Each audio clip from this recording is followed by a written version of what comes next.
There we go. Thank you. All right, thank you. Sorry about that. Amazing. Well, thanks everybody for joining. Thanks, Brian. We should do some quick intros. I will just start by saying I'm Cord Bucher, Deputy Director for Youth Development. I am the staff person who's been working to kind of organize and liaise with this work group.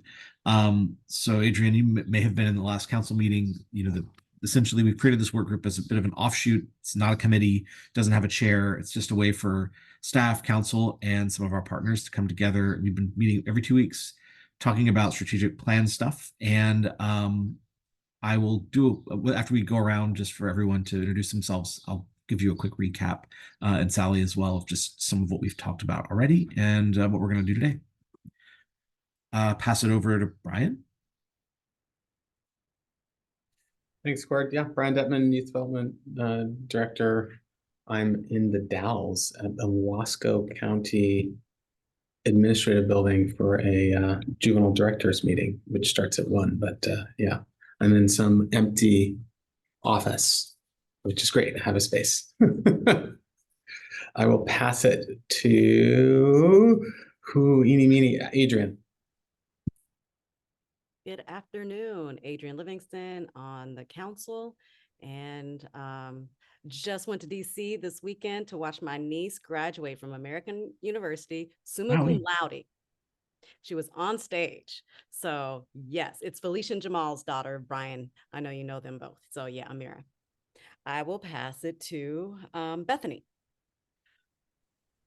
Hi, Bethany Tramer. I'm the director for the Oregon Alliance of Boys and Girls Clubs, and I'm just an interested community partner, newish to my role here, and excited to continue to be involved with youth development.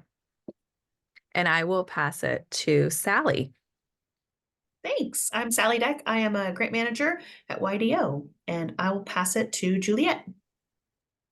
Hi, I'm Juliet Mackin. I work with NPC Research, providing evaluation support to several programs.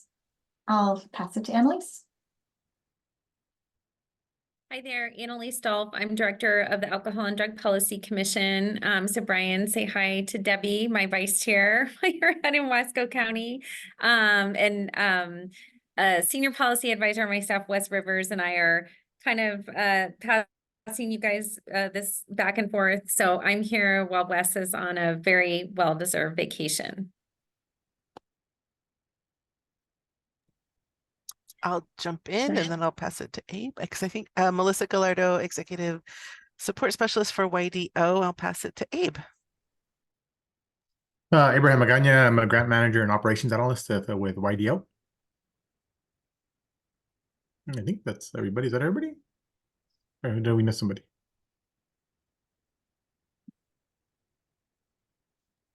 I think that's it. Yeah, Cord. Thank you. I guess maybe if you want, Melissa, you can start the slideshow.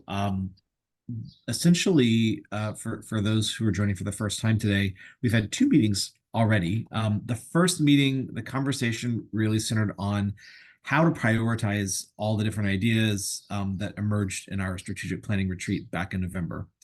And at the end of that meeting, we had a few ideas for just different ways we might try to slice prioritization, but then in the time between that and the next meeting, one of the things that Brian and I did was kind of dig back into our old plan, strategic plan from 2021. And at the last meeting 2 weeks ago, we shared some content from that plan and had, I think, a really great discussion about some stuff in that plan that I'll share some slides that'll show you what it was that we were looking at last time.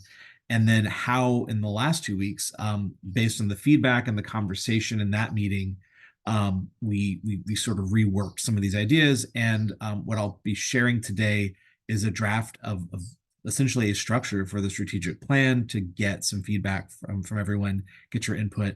We'll actually try to make this a fairly interactive session today. I've got a Jamboard set up, so I'm hoping that everybody gets a chance to look through what we're going to share and give us your input. I'll go ahead and go to the next slide, please, Melissa. So we talked about a couple of things from the last strategic plan. In 2021, we had these three, what we called overarching goals, that all the different actions, all the different strategies in our plan were organized into these three columns. And one of there were really, I think, two really valuable critiques that came up from the last conversation. One is that, like, these are kind of ambiguous, but the other is that they're not really goals. Now, to be fair, within these, there were a lot of different action items that there were actually steps to take that could be measurable, but these are probably not really best thought of as goals. Maybe they were principles. They were really just organizing ideas for that last plan. But we also agreed in the conversation that there is some value here, that there are things within these three overarching goals that we still think are relevant to our next plan. And so we wanted to hold on to these ideas and see what we could do with them. And I should also mention, there should be a link to the slide deck if you want to take a longer look at anything. You can follow along in there as well. If we go to the slide after this, there was another set of, wasn't sure what to call these, but these were essentially approaches. This was kind of buried in the last plan, but this was something that we had developed when we were sort of working on, I think it was around maybe a theory of change related to our grants, and we were trying to better identify the ways that our grants worked. But we also saw that there was some of these descriptors might also be approaches that we take in other parts of our work besides grant making. So these 5 things, identifying and removing system barriers and gaps, reducing disparities, these are things that we are actively doing. There are things that I think also described a lot of work in the previous plan. But in the end, we had 8 things that we didn't really have a clear sense of what their function was, and how to use it as, say, organizing principles for our next plan. So in the last couple of weeks, I've been wrestling with this, spent some time working with Brian on it as well. And what I'm going to share today is our attempt to take all this stuff and synthesize it into something that might be a little more of a workable structure. But before I get into that, I want to share one more slide. If we go to the next one, there's something that will probably be familiar to at least a few folks. This is something that Juliet here on the call helped us develop back in 2022 for our community engagement work. As I was trying to come up with a way of consolidating all the different ideas that were in our 3 goals and our 5 approaches, I started gravitating towards this notion of different levels of the work. And then in conversation realized that we already had some notion of this that we used as a way of talking with communities about our work a couple of years ago. So what you see here is this diagram that was created, I believe, by Juliet and a designer working with NPC research. And it kind of talks about maybe 4 levels of impact that Youth Development Oregon has. So youth, individual, young people, programs, really our grantees, like the organizations and the services they're providing, communities, which might be thought of as both like the place where programs are operating, but also programs that share common goals, programs that collaborate, either regionally or on a different level. And then system work. So youth serving systems, that could be, state agencies, it could be national systems, it could be local systems too. And once we saw this, I think it kind of helped to maybe give me an idea for how to take all the stuff we've been churning through and try to lay something out for you today that we want to try to get everybody's response to. So with that, if we can maybe actually, I'll pause for a second, and we've kind of flashed through these things. I want to give folks a chance to, if you have any comments or any thoughts as you're seeing this, maybe seeing some of this for the first time, I'll wait before we go on.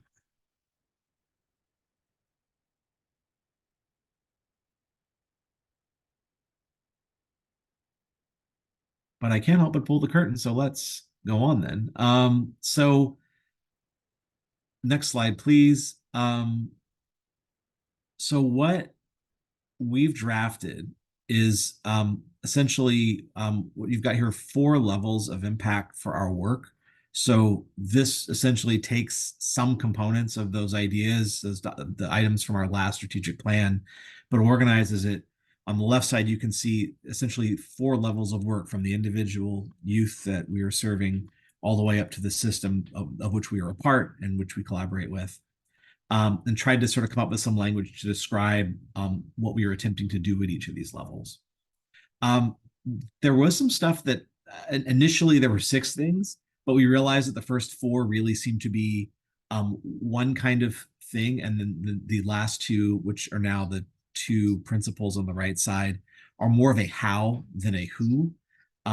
So the ones on the left might be thought of as the who we're serving at different levels. On the right are essentially 2 principles that also pull ideas from all the stuff we had in the last plan, that I think can be woven throughout this. So I'm going to pause and just let folks look at this. And I will give everybody a chance to respond. We'll actually, in the next slide, have some questions and a link to a Jamboard.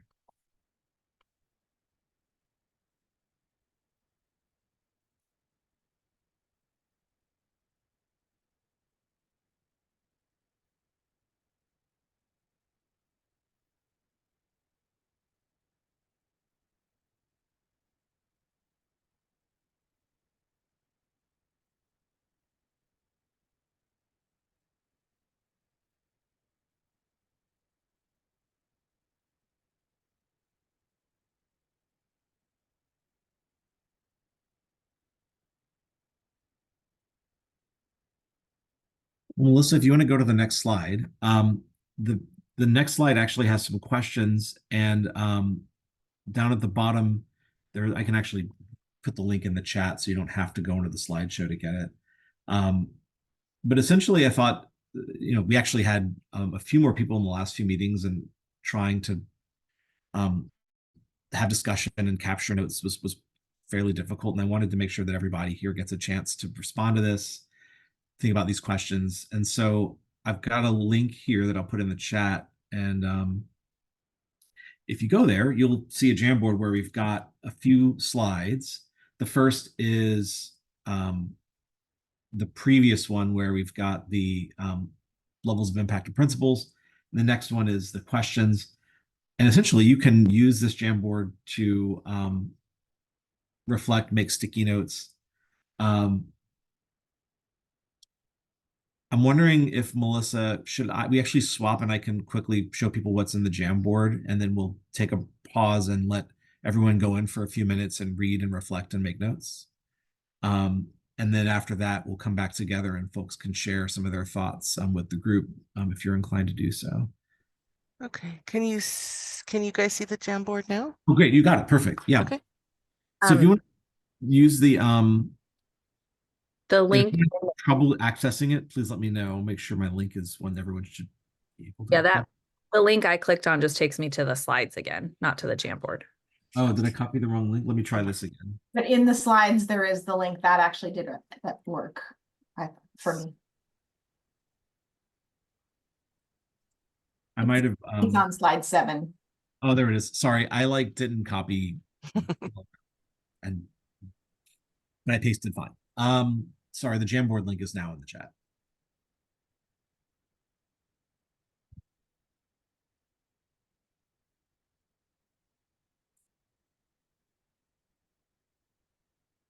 So what we'll do is, I'd like to give everyone some time. We'll maybe take, I think, maybe spending, let's see, it's 12:18, maybe 12 minutes in here. I think should be enough time for folks to read through this. Melissa, if you want to quickly go up to the arrows, and we'll move through.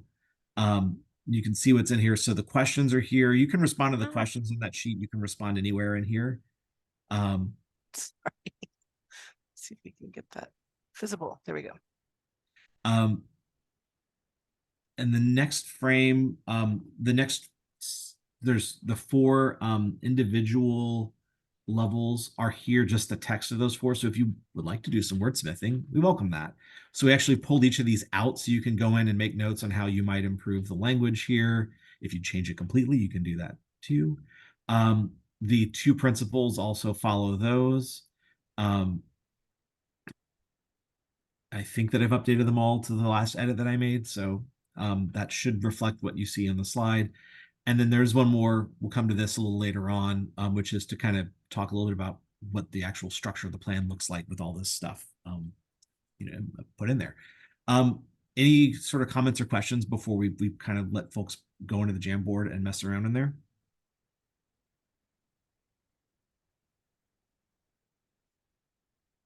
Maybe a overly simple, and I just missed this. Are these supposed to be reflective of those, what were 8 categories in the fall strategic plan that now we're kind of reorganizing? Yeah, I'd say that a lot of the language from those categories made its way into these. Although as we spent some time with them, there was some language that did kind of wind up getting cut, particularly stuff that just wasn't really very clear. I think that I think a critique that I would accept is that some of that stuff, I was like, I don't really know what this means. And I think I wrote some of it. So what we've tried to do is make it a little bit easier to understand, particularly things like who it is we're collaborating with, like a little more directness, hopefully, although it could always be improved. But probably about 60 to 75% of what was in that stuff from the last one is, you could probably find it in here in some way, shape, or form. And I think that we'll talk about sort of structure, but the idea is that these 4 levels would essentially be the organizing principle of the plan. So the things that we will do in the plan will sort of be categorized using these levels, ideally. Abe, I see your hand up.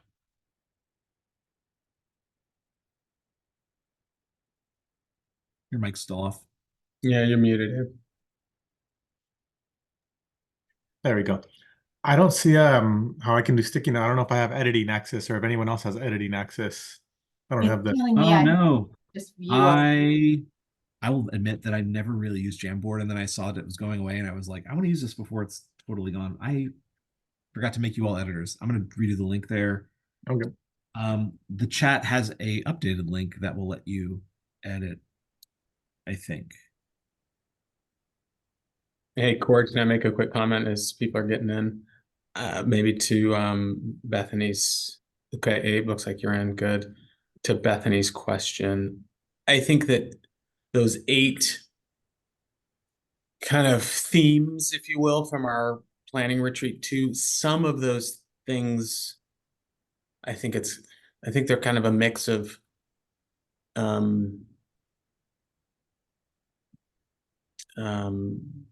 perhaps strategies, perhaps even actions. So I think our hope is to, in some cases, I think that to Cord's point, the language has found its way or been incorporated in this tighter, 4 category way. But I think too, we'll go back and say, yeah, and then within each of those 8 categories, there's a whole bunch of other information, which I think are probably even either specific strategies or tasks. So as we build out the scaffolding, if you will, in the framework of the plan, I think some of that was important for us to organize into those thematic areas, but we'll end up at other levels of the plan. Does that make sense, Bethany?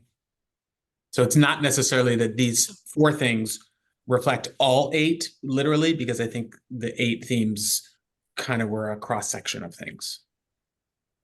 It looks like Adrian has a question too. Yes. And so then with all the different things that we're doing on the council and as staff, with the grants, with the advocacy, that would be guided by these 4 levels of impact and 2 principles. Am I understanding that correctly? Okay. Thank you. And I think there's a question there, Adrian, like if something is either missing or less, would be a good thing for us to identify. But yeah, trying to have that guiding structure to then, and we will have some questions about later, and we'd love you to reflect on, okay, there are these 4 things: system, community, and I don't know if we're going to put that back. Oh yeah. These are now written in sort of the order of like youth, program, community, and system. Those are my summary. We do work in all of these areas currently. interesting reflection for us as we build out the plan. Are they all equal? Should we emphasize one area more than the other over, say, the first year of the plan, and then do another in the second year? Don't know the answers to those things, but ongoing conversation both in this work group and as the council kind of proceeds. But we want your questions and or thoughts as we do this.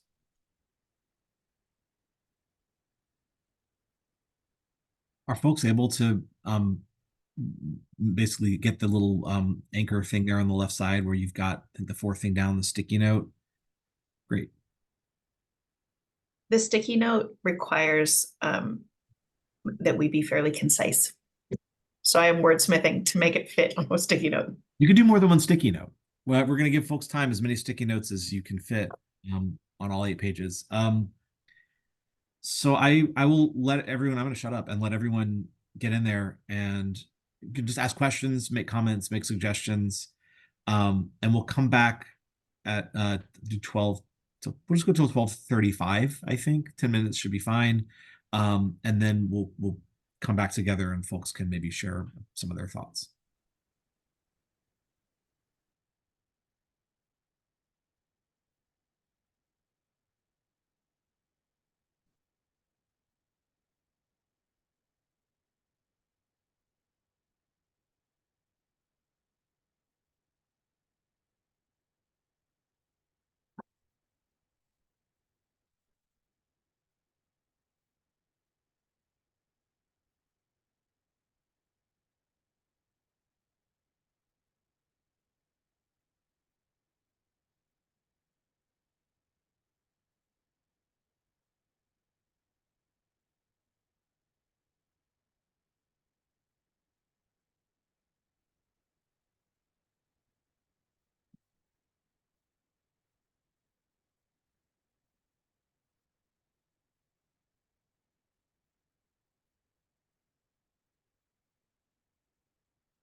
We'll go for about 3 more minutes.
You're muted, Cord.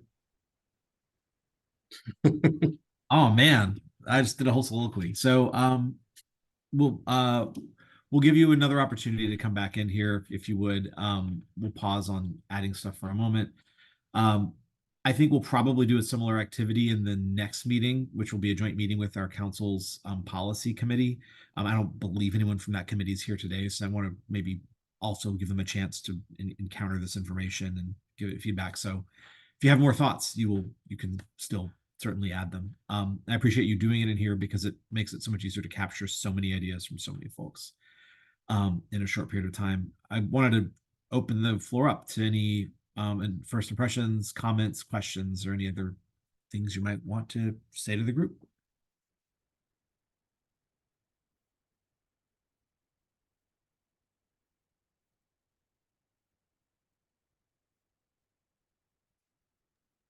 It was great to see what everyone else was also putting down. Very, very helpful.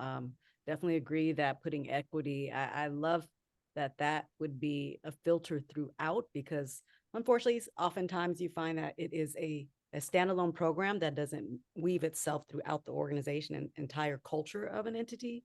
So that's wonderful to see. I think the two that I just put is, for the first one, center youth values experiences, amplify their voice, and share power. I just suggested to amplify not amplify, empower and amplify, because you can amplify voices, but if they don't feel empowered, they're not going to share. And it's very different from sharing power. So I just suggested empower and amplify. And then the second one, open doors, empower high quality programs. I was having a difficulty understanding, because when I think of empower, I think of empowering people, not entities or programs. And so suggesting whether it's like build, develop, something like that, and execute, something where it's more geared towards an entity and a thing. So that's what I have to offer right now. Thanks, Adrienne. That's really You're helpful. Okay. Yeah, I'll just say that with the open doors one, I feel like we say support so much, and that doesn't feel like the right word, or didn't. And I think that, to the question, I mean, I think fund is a big part of it. I do think there are other ways that we provide things to to both our grantees and to other organizations. But I can see where that might not be the word. I see someone else commented, just some maybe, slight problems with using that word, particularly here in light of just our process and that it sort of maybe doesn't feel right. I do like the suggestion that maybe that's a better word to use in terms of what we seek to do in our work with youth, and maybe seek a different word for programs. I was going to say, Andrea, something about, because on that one, at least in regards to, we say high quality programs, right? But I think on another one, and I think maybe I'm conflating, I'm not sure, right? Are we only serving, excuse me, empowering high quality programs? Or if you're a smaller program that serves smaller amount of youth with less services, are you still, I guess I'm not sure what we mean by high quality program, right? Is a high quality program one that does amazing work, but it's not very good at reporting, for example, at least from a wearing my grant manager hat, right? So that's kind of where I'm like, so who or what do we have, how do we decide that? What is a high quality program? I think, Abe, you make a really great point, because I'm getting the gist of empower high quality programs is maybe reflective of our competitive grant process. Yeah. And so that they're high quality as determined by reviewers, outside reviewers are deeming that these are the high quality programs. So I like the idea of it, but yeah, we can maybe keep wordsmithing that, of that the good programs that do good work, YDO wants to fund them, and then I think also provide technical assistance so that they do a solid job reporting, and that they give us the information that then we can share with the legislature to say that we should continue to be funded. So I like the idea of this, but the phrasing is a little. Let me ask a question, sort of maybe go up a level, and I think Melissa, if you want to go to the second slide in the Jamboard, I think.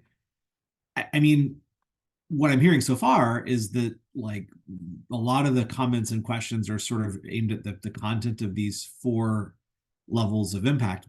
But it seems like maybe there's a general sense, and I would definitely want to hear if anyone disagrees, that maybe these are actually, this is a good starting point, or does anyone sort of say, oh, no, I don't think the structure actually makes sense. I want to be open to that too. I haven't seen that sticky yet, but I want to allow for questions on just, certainly willing to dive deeper into the details, but does this as a way of framing feel good to people? Yes, at least me. Yeah, I would say yes. I like the categories. I like the way that I think they're almost steps that you have to build upon. You have to make sure you have youth-centered in order to have high-quality programs, in order to make sure your communities are engaged, in order to transform systems. So I like that, and I like that they're very measurable pieces where you do have to figure out what is high quality and how are we engaging or re-engaging youth in those programs as the strategies and activities that come. And I love the principles. I think I would echo the not only equity is there, but it's equity in action. So you're like, how are you actively doing something? And so I appreciate it. That's general feedback. I love, and then there's, I've left notes in other ways, but. Thanks, Bethany. Annalise, I think this is maybe your comment on transforming systems. This kind of jumped out at me. You note that you ask, how are we defining systems? And this is something that ADPC struggles with. So I'd love to maybe hear a little more about that. Because I actually don't know the answer to the question. Yeah, I didn't make the transforming systems. So maybe somebody else wants to, but I did make the how are you defining systems and how do you measure improvement to a system. In the 2020-25 ADPC strategic plan, they used a very the contractor kind of handed them a very subjective system measurement, and it was so subjective that we found, and Brian was a part of this, so feel free to jump in, that we all just felt like we don't know what any of this means, right? Enough to say, how are we coming together as a system? It wasn't behaviorally oriented. So thinking about when you say system, what do you mean? How are you going to measure it? And what are the behaviors that you're expecting to see improvement? And then you can measure them. Thank you. I love that question, thought, hard place to be in. I think back to conversation I was in years ago, thinking about if we measure systems not at outputs, but at who they're, so back to centering youth, I guess, right? Is like, if we say we've transformed systems because the youth experience is less broken, that feels like what we're trying to do, right? Is that you say there's less youth who have experienced those gaps in the system. There's less youth who don't know where to go to find the resource they need. Wouldn't that be an interesting way to say the system is more effective, I guess, than just measuring individual outputs? So.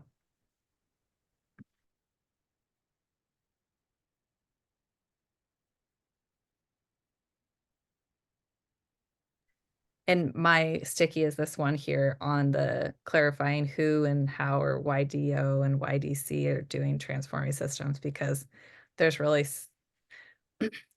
how much can you do to transform the whole system? Feels like if that is a measure in here, you have to get pretty specific on what you think you're impacting. So I guess back to then are you able to take it back to that the youth you interact with have felt a systems shift in their world, potentially? I'm glad you brought that up. But actually, I was thinking about the same thing a little bit when we say transform systems. Are we really transforming, or are we addressing the issues in the systems, but we're limited to our scope and what we can actually change, right? Perfect example is the housing situation. Now, we can point out that's a huge issue. Our youth are completely affected. But we're kind of limited, right? In being able to transform that system. Right now, I'm not saying what we do isn't helping transform. No, there is something, we play a role there. And I think we can help it. But I guess, like you said, we need to be a little more maybe specific or focused. I'm not sure. Yeah, I think that's maybe a challenge with all of these to an extent, is that there's an intermediary in each of these. That we're with the council, we are interacting directly with young people, but through our grantees, it's indirect. Even when we're granting funds, we are working with other state agencies. There's a lot of complexity to how that happens that goes beyond our team. The community piece, is the convening work that we're doing, I think, is part of what is informing my thinking there, and that involves a lot of other players. And systems, I think maybe more than any of them, it is not something we are not, youth development organ is not going to transform systems as a solo act. So it is, how do we engage transformatively? How do we work with others in a mutual effort to transform is it's a clunkier thing, but that's the reality, I think.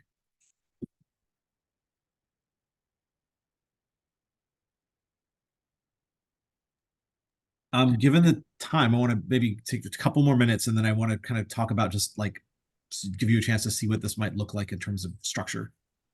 Hey, Cord, this is Brian. Maybe, yeah, appreciate the conversation. I wonder if, as we just are workshopping this, if, well, I did appreciate Bethany's thought about assessing or measuring our impacts based on how youth are experiencing systems, programs, and maybe even community. So there may be there's an interesting through line there that maybe we could, for lack of like we could operationalize, right?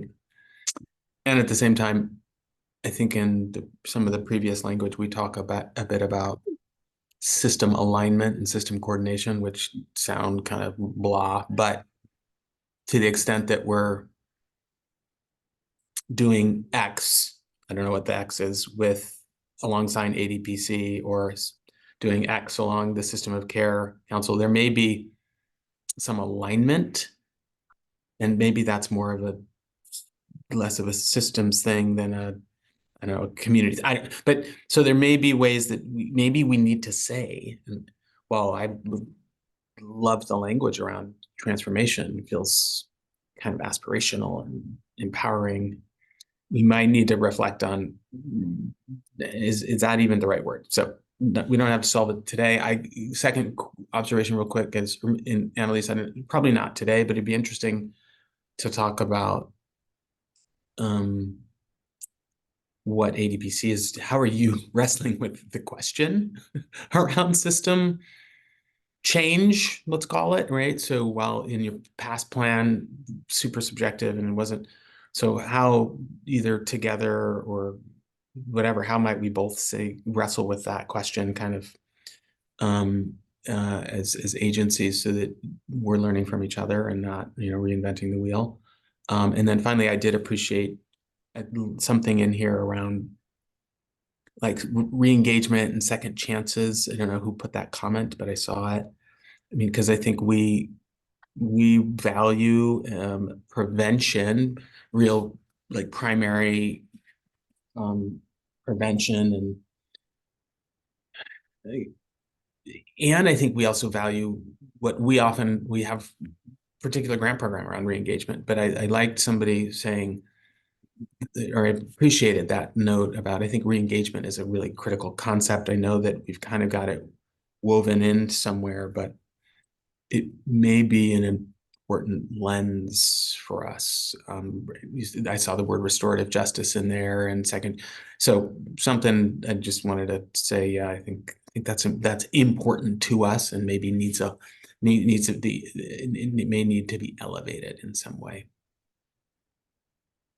So, thanks, Brian.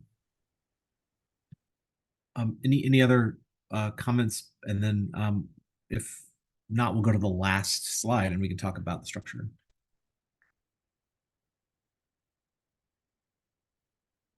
So I just wanted to share this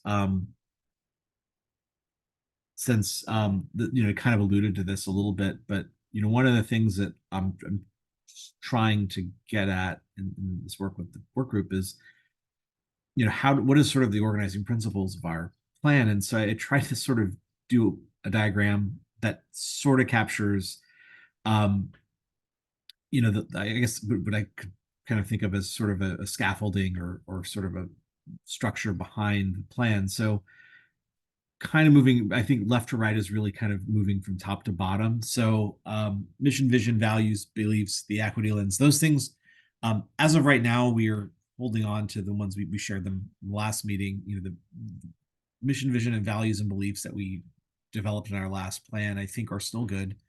The equity lens that we've been working on with the council to use as a sort of a framework, set of questions that we can apply to this strategic plan as we continue to work on it. I think all of that are sort of like underlying principles or underlying information that animates the plan. So that's sort of in the plan that would basically be the preamble, and then you get into I think what I'm trying to get sort of a sense of if this works is the 4 levels of impact essentially are 4 categories, large categories of work. From the retreat, you try to kind of bucket everything into like 8 different categories of stuff that seem to have some general relatability. I've gone and I have a slide hiding in the deck where I've tried to sort of do a crosswalk where I think the 8 categories of work actually filter in to these 4 levels of impact. I think the different actions probably fit in different places. A prevention and justice work, for example, impacts systems. It impacts individual youth. It impacts programs and communities as well. But the idea would be that the 4 levels of impact then each would consist of 1 or more, probably several strategies. And each strategy is made up of a set of actions. The strategies are essentially things that would lead to an outcome. So we want to do these things so that we can see a measurable change in X. And the actions are essentially the outputs where we can say, there's essentially a SMART goal of achieving a thing. The output happens, that is the action being accomplished. That set of actions, when accomplished, fulfills the strategy and hopefully moves the dial on the outcome. So this kind of goes back to a question that was raised in the last meeting where it's like, where do outcomes and outputs of this plan really live? So one of the goals is to try to name that strategies will make up, each level of impact is a few different strategies to try to make that impact. Each strategy has an outcome or maybe multiple outcomes. Each strategy is made up of actions that we can also measure the accomplishment of. So this is a sketch of sort of how the plan might be organized. I think that there might be other ways of thinking about it, but this was me trying to lay it out visually for folks.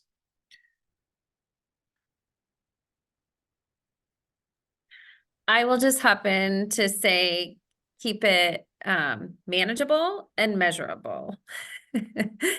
So learning from some of our past mistakes, and I think in Oregon in general, we like to try and boil the ocean, right?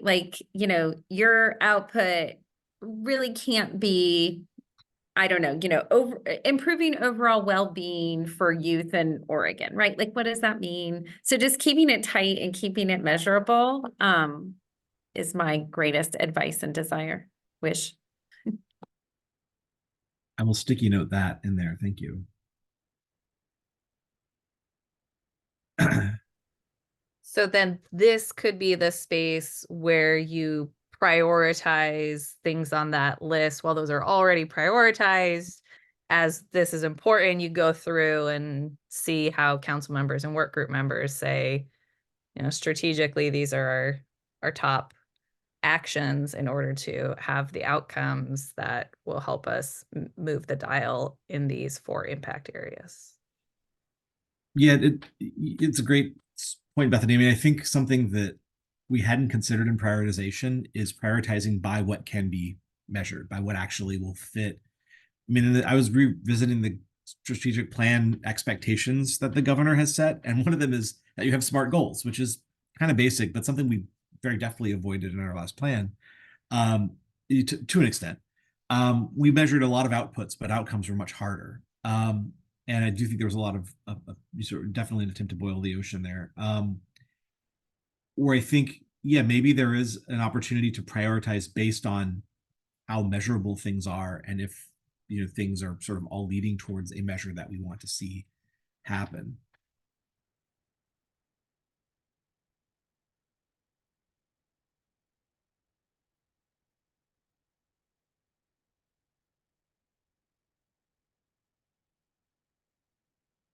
We have about 3 minutes left. I want to give folks a chance just to sort of say or add anything else. You can comment on something from the previous activity too, if you want. I have a question. Do we need to take our legislative mandates and map them onto this to see where they land? So specifically, I'm thinking about re-engagement, and I think that adding re-engagement to, I think naming re-engagement could be valuable, and that it could be maybe added to the spot of prioritizing prevention of disrupt cycles of youth disconnection, crime, and violence. In order to address that, right? That I'm imagining that somewhere as either a strategy, I would think that it'd be a strategy, that a re-engagement is a strategy, and that the outputs, my understanding of this is that we're going to have like measurable outcomes, outputs, I'm not sure which one it is, of like a certain number of youth re-engaged, a certain number of youth with high school completion credentials, something like that, that's measurable, and that when we demonstrate that we have an impact on the number of youth who are getting high school completion credentials, that's solid. That feels like it fits well within our strategic plan and who and what we do, and that it's measurable for us to be able to discern whether or not we're doing it well, or if our grantees are doing it well. And so I'm wondering about mapping things like that, and I'm not sure what our prevention and justice team, like what they're required to do, but thinking about like working kind of backwards. What are the things we do and how do they map onto this plan? Yeah, I think Can I add to that? that's a good idea. Yes, please. Okay. I just thought of all hands raised, and I saw someone made a sticky note about collective impact. And all hands raised, they actually put together like what are those gaps to help people be, youth be successful at different grade levels. And it was a collective impact model where they brought so many different leaders from principals, nonprofits together to help create this. And if that could also be layered on this, since we are talking about youth and their trajectory academically as well.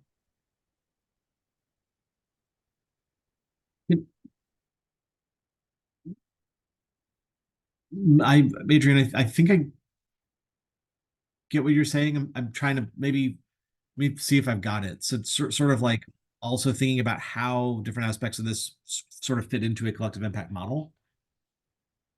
Yes, because I think, going back to who is that? Let's see, that talked about making it measurable, things that you can measure. And I just, with the all hands raised model, they'll have for example, third grade, what they're calculating is kids that can read by the third grade, because there are statistics that if they do not read by the third grade, then they most likely won't graduate, or it really hampers and cripples them from graduating. And so looking at what they have in their list of benchmarks to say, what is it that we can't necessarily do all, but if there are certain things that we're looking at, can we also add that into what we're doing within our strategy and measurable outcomes? Okay, thank you. Yeah, and I can I'll find that grid and send that to you. Sure, that'd be great. I made a note to check out the all hands raised model just to get a sense of that. Thanks, Juliet. Yeah, I see we're a minute over, so I'll just say quickly that we'll meet again in 2 weeks plus a day. We'll have one more meeting before the council meets in June, and we're actually moving the meeting to Thursday, the 30th, so that we wanted to schedule it to also be a shared meeting with the policy committee, which I'm the staff liaison for, and wanted to make sure that we did it when the committee chairs could join, and they could both meet at noon on Thursday the 30th. So we'll be, I think we'll put the invite out with that, but just a heads up that we'll shift by a day in order to do it meeting jointly. I do think we'll probably, I really appreciate all this feedback and want to spend some time with it, and we'll probably be sharing possibly a slightly improved version of some of this, with having taken into account a lot of the great input everyone's shared today. But if you want to join us, we'd really love to have the work group participants come to that meeting. If you're free, Thursday, May 30. Brian, any last words? Nope, other than appreciate, I know we're a couple minutes over, appreciate that. I've got to run to a 1 o'clock meeting and I bet many of you do too. So thanks so much for your time. Thanks, Thank Cliff. you, everyone. Cool thing. Bye. Thanks, Melissa, for all the help. Yeah.